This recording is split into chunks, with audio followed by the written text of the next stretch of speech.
Bir adam evində Quran qalıb, bir orucluq gəlib keçib, ikinci orucluq, indi Quran yadına düşür. Yadından çıxıb.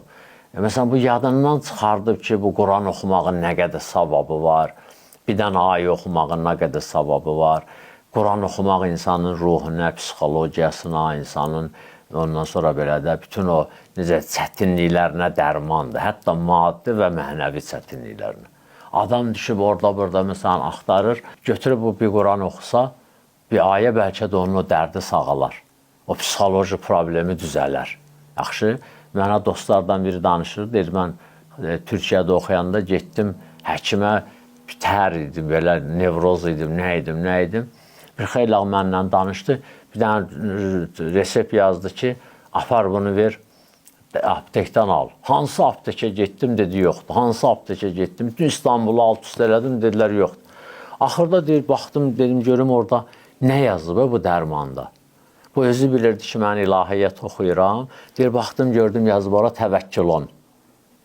Təvəkkül alon.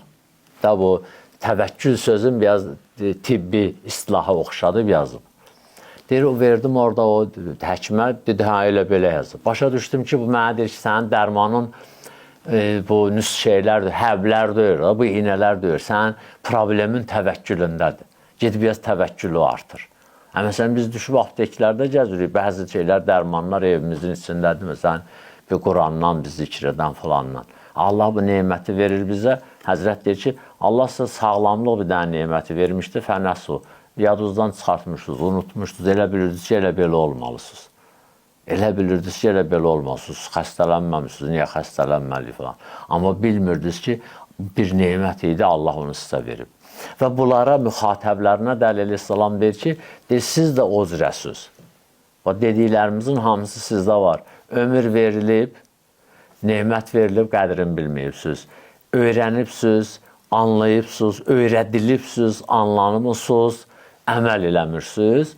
Möhlət verilib, o möhləti bihudə istifadə eləmişsiniz, sağlamlıq da verilib, onları da unutmuşsunuz. Bir dəfə şükür elə ki, ay Allah, şükür sənə ki, yuxudan ayıldım.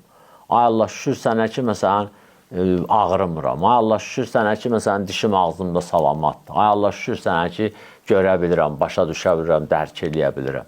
Bizim hansı xəstəyə yazdığımız gəlmir. Hansı ruhi xəstəyə yazdığımız gəlmir. Hansı cismi hamısına yazdığımız gəlir. Deməli, əgər ona yazdığımız gəlirsə, özümüzdə olan sağlamlığımıza da nə eləməliyik? Şükür eləməliyik.